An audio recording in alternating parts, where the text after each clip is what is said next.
आपण पाहताय इन गोवा 24 तास आणि आम्ही चर्चा करत आहोत 10वी परीक्षा 2024 या परीक्षेचं स्वरूप आणि मुलांनी घ्यावयाची काळजी. आणि आमच्या सोबत आहेत प्राध्यापक नागेश सरदेसाई. सर, पुन्हा एकदा स्वागत या कार्यक्रमात. मला सांगा, भाषा विषय किंवा गणित हे आत्ताच आपण याची चर्चा केली, याबरोबरच सोशल सायन्स 1, सोशल सायन्स 2 म्हणजेच समाजशास्त्र 1, समाजशास्त्र 2 हे जे विषय आहेत किंवा NSQF जे विषय आहेत त्याविषयी तुम्ही काय सांगाल? आताच्या 21व्या शेकड्यात स्टार्टअपच्या युगात झपाट्याने बदलत आहे आपलं विश्व, आणि त्या संदर्भात समाजशास्त्र हा विषय महत्त्वाचा आहे. कारण आता आपण बघितलं, समाजशास्त्र म्हणजे आमच्या शालांत मंडळात पेपर 1 असतो 40 गुणांचा, पेपर 2 असतो 40 गुणांचा. पेपर 1मध्ये इतिहास आणि राज्यशास्त्र, पेपर 2मध्ये जिओग्राफी आणि अर्थशास्त्र. आता मुलांनी जेव्हा सोशल सायन्सचं हे आहे, तर मुलांना जर बघितलं की 40 गुण असतात पेपर 1मध्ये. सोशल सायन्स 1 आहे आता, तो त्याला किती अवधी ठेवण्यात आला आहे? अवधी 1.5 तासाचा. अगोदर किती होता याचा अवधी? अगोदर जेव्हा आम्ही विद्यार्थी होतो तेव्हा परीक्षा 3 तासाची होती. समाजशास्त्राची एकत्र होती, एकच होता. आता बदलून, म्हणजे बदलत्या अनुषंगाने जर आपण बघितलं आता, कारण सिलेबस जादा असल्यामुळे इंग्लिश, हिस्ट्री आणि पॉलिटिकल सायन्स त्याला एक पेपर 1 आणि जिओग्राफी, इकॉनॉमिक्स. आता 40 गुण A1 टोटल पेपर 1मध्ये. त्यात इतिहासाला जवळजवळ 80% गुण असतात आणि राहिलेले गुण सिविक्स, म्हणजे आम्ही सिविक्स म्हणत होतो, आता पॉलिटिकल सायन्स, राज्यशास्त्र. त्याला जर आपण विद्यार्थी हा सब्जेक्ट आपण बघतो त्यांना तो कठीण जातो इतिहास, कारण त्यांना पाठांतर हवं असतं.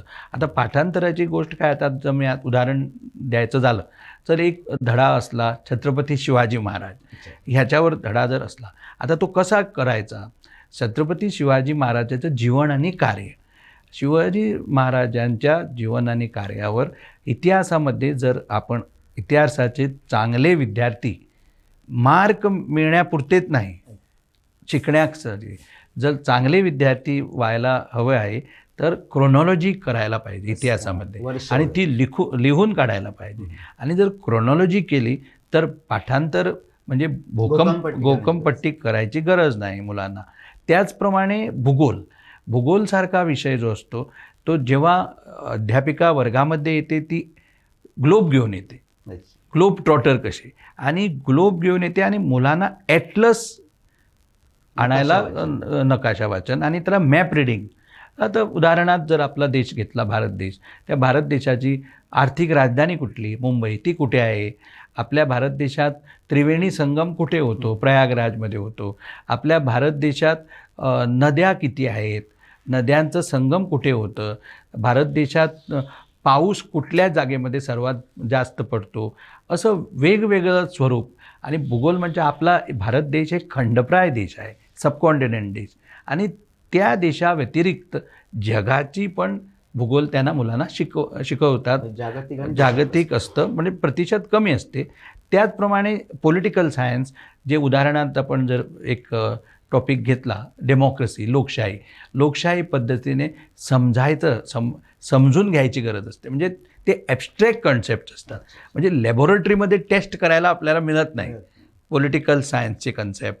किंवा अर्थकारण जेव्हा आपण घेतो उदाहरण, इकॉनॉमिक्स म्हणजे त्यांना मनी, आर्थिक व्यवहार कसं करायचं.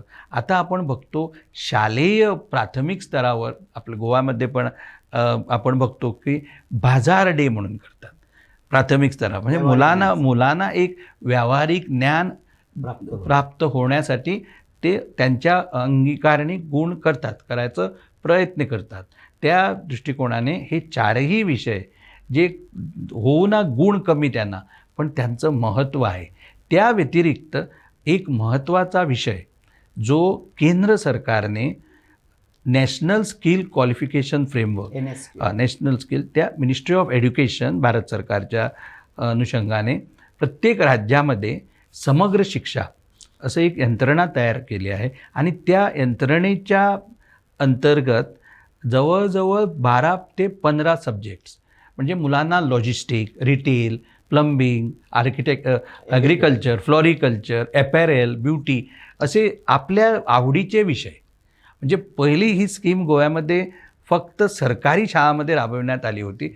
आता ती स्कीम प्रायव्हेट म्हणजे एडेड प्रायव्हेट मॅनेजमेंट स्कूल्स, आणि त्याचं महत्त्व म्हणजे आपण जर बघितलं तर हे सब्जेक्ट व्यावसायिक सब्जेक्ट म्हणजे स्किल डेव्हलपमेंट सब्जेक्ट म्हणजे कौशल्य विकास, म्हणजे काळाची गरज म्हणजे कौशल्य विकास, म्हणजे ते विषय 9वी पासून सुरुवात होता. सर मला सांगा याचं गुणांकन कसं आहे, थिअरी प्रॅक्टिकल म्हणजे आता आपण जसं आम्ही सांगण्याचा प्रयत्न करतो, हे स्किल डेव्हलपमेंट कोर्स आहे. म्हणजे कौशल्य विकास मुलांची व्हावी आणि त्यांना भावी आयुष्यात नोकरीसाठी तडपडायला पाय येऊ नये, त्या अनुषंगाने जर एक विद्यार्थी जर ॲग्रिकल्चरचा अभ्यास कार्य केला, लॉजिस्टिकचं, रिटेल, ॲपॅरल ह्या संदर्भात जर केला तर त्यांना 50% प्रॅक्टिकल असतं, 50% थिअरी असतं, आणि सिलेबस डिझाईन वगैरे सेंट्रल लेवलवर करण्यात येतं. वेळ झाली एक छोटासा विसावा घेण्याची, ही आपण चर्चा अशीच पुढे चालू ठेवूया. मित्र, वेळ झाली आहे एक छोटासा ब्रेक घेण्याची. आपण पाहत राहा इन गोवा 24 तास.